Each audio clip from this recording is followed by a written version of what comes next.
YouTube has taken down Tenet Media Channel and several other channels operated by Tenet's owner following Attorney General Merrick Garland's indictment. The Justice Department alleges Russia funded a Tennessee-based media company, largely believed to be Tenet Media, with the goal of amplifying political divisions in the United States. Business records show conservative media influencer Lauren Chen and her husband, Liam Donovan, are the owners of Tenet Media, per the Post. Prosecutors allege Chen and Donovan knew their funding was coming from Moscow and acknowledged it in messages to each other. Chen's contract with Blaze TV has since been terminated. Independent journalist Ken Klippenstein reacted to the Justice Department's efforts, writing, quote, "Russia and Iran and China and others, even Israel, are surely trying to influence American public opinion. That's what nation states do. And the effort since 2016 has now become bread and butter talking points for the threat machine. But are any of these foreign actors a threat to the elections? The answer is no." He joins us now to discuss it all. Ken, thank you so much for joining us today on Rising. And I want to ask you about this piece. It's in your Substack, and it's titled "Russian Influence Operations Are a Joke." And you talk a little bit about the reach that this Tenet Media organization had and how it's pretty minuscule when you compare it to the larger media environment. So I'd love for you to just go through some of the reasons why you were skeptical that this deserved the sort of breathless coverage that it received. Yeah, so they had basically a press conference led by the Attorney General, the FBI director, and several other leading members of the national security community, where they kind of discussed this and a couple of the other indictments in terms that I thought were, really hyperbolic.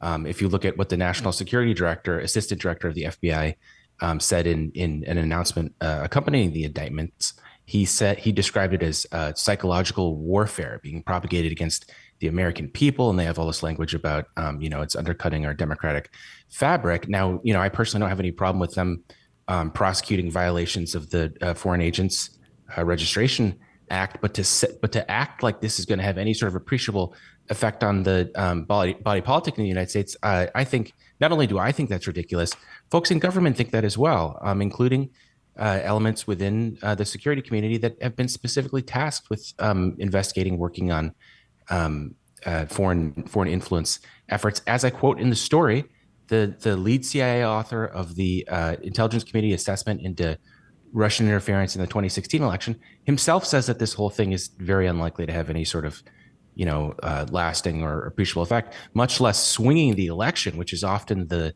subtext of discussions like these, which can have an ironic effect because the more people hear that, the more likely they are to doubt the election. And so it can end up having a sort of paradoxical effect than what the government expects it to have. So I really hope that there can be a more sober discourse around what exactly happened. So Tim Pool was getting like $400,000 a month from these folks. This is a guy with 1.4 million followers. That's not exactly market rate for someone of his reach. What do you make of that hefty pay? Oh, absolutely. I mean, going back to what I said before, I don't have any problem with them prosecuting the case. I think when you look at the indictment, I found it compelling. They had a lot of details. And as you suggest, there's not the level of demand commensurate with what you would expect pay like that to be. Towards the beginning of the segment, you mentioned, my own traffic. When I saw the numbers in the press release and in the kind of breathless reporting about it, oh my God, they got, 7 million views in total on YouTube. I thought to myself, okay, that sounds impressive, but just on Twitter, where they're constantly blaring the view count for every post, I've seen numbers like that for individual posts. So I went to go look at my own, and I realized I have generated more views than the YouTube videos that they reference in the indictment. And I'm just a guy. I mean, I spend time on Twitter and I have some kind of a following, but it's not like I'm Taylor Swift by any means. So I wish that context was included in the discussion of it. And as you say, there's plenty of reason to think that the Justice Department's indictment, as alleged, is more or less the case. Because why are they paying these influencers so much money for stuff that is not that popular? But that's kind of my point. Is it's it might be a legitimate case in a legal sense, but I wish that the press and the government would provide that context so that people don't overreact to the significance. Yeah, I think it's fair to say that Russia is not very good at these influence operations if they're paying that much money for such little engagement. And we saw something similar in the 2016 election where there was all of this talk about Russian influence on Facebook, and you looked at the engagements and it was, a few 10,000 or 30,000, nothing that I think anyone should be that worried about. But another angle I wanted to cover on this is the fact that there's been a lot of discussion about whether or not this op was specifically intended to help Donald Trump. And I think it's worth pointing out that Lauren Chen has been one of the pro-life activists who has been encouraging people not to vote for Trump recently, and that a few of the people who were on Tenet Media were DeSantis supporters during the primary. And when we go back to previous Russian ops, we see that the goal was less about partisanship and more about general chaos, where we had simultaneously accounts boosting Trump in 2016 while also boosting Black Lives Matter rallies and Bernie Sanders. So can you just talk a little bit about what the Russian goal might be and how to sort of divorce that from our framing that everything is left versus right? Yeah, you're exactly right. If you read carefully the statements that the Director of National Intelligence and the intelligence community more broadly has made, their primary focus is sowing dissension, discord, discontent. And to the extent that they're interested in elections, it's often there's less evidence for that there's a preference for a candidate, which is what people like to obsess about for partisan reasons, than that they want to undermine Americans' faith in those elections more generally. And so when you have the tenor of the conversation, say in 2016 about what was happening then, clearly the Russians were behind the hack and leak operation. And so it makes sense that people would want to talk about that. But then to take that step and say, okay, all of this made the election unfair for Hillary Clinton is a completely different assertion, and one which, again, undermines people's faith in what I think is legitimate electoral system. And so, the Director of National Intelligence put out an intelligence assessment, I think about a year ago, talking about the 2022 midterm elections. So what was interesting about it, this wasn't Russia, this was Iran. They said that Iran's interest was not so much in swaying the election as in getting Americans to think that the election results weren't reliable. And so those are two distinct goals, and one which, if people had better appreciation of, I think that there'd be a more sober tone in which these kinds of issues are discussed, so it doesn't lead to that kind of panic and hysteria that can get people to question election results, which they shouldn't. Yeah, I think something this is definitely has exposed is that there's certainly more money on the right to push a narrative that's pro-corporate, maybe pro-authoritarian. The far right has been known to be friendly to America's biggest corporations. People like Dave Rubin, who's implicated in this, have gone from being a progressive on the Young Turks to starting his own The Rubin Report, where it's more conservative. It's no secret that members of the media on the right are raking it in a little bit more than on the left. What do you make of that trend and how this has, been a huge piece of evidence in exposing that? Well, it is extraordinary because I remember watching these videos and thinking, who is their fan base? Like, I do have conservative friends, and I don't hear them saying like, yeah, I'm really excited to see the next Dave Rubin clip or whatever, So I always, it's funny. It's like kind of some kind of an affirmation that it's like, yeah, there was something like astroturfed about this entire thing. But if it's not the Russians, maybe it's some conservative billionaire like David Koch or the Koch brothers or whatever.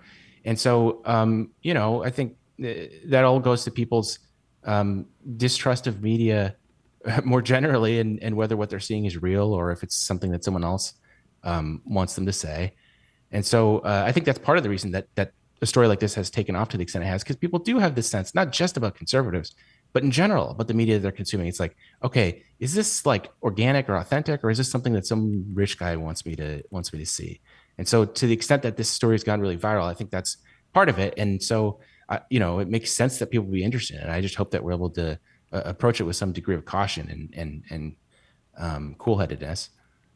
Yeah, I definitely don't think that's an exclusive trend to the right and media. I mean, Jeff Bezos does own the Washington Post. So, right. I mean, billionaire investment, foreign investment, unfortunately, is not uncommon in American media on both sides of the aisle. But I wanted to get into the foreign policy aspect of this because I wonder, my anti-establishment sense is tingling. I'm thinking, why, okay, maybe the blob, so to speak, is blowing this up so much because it's sort of a convenient way to tamp down narratives about the Ukraine war, perhaps not being an area where the United States wants to send hundreds of millions, if not billions of dollars.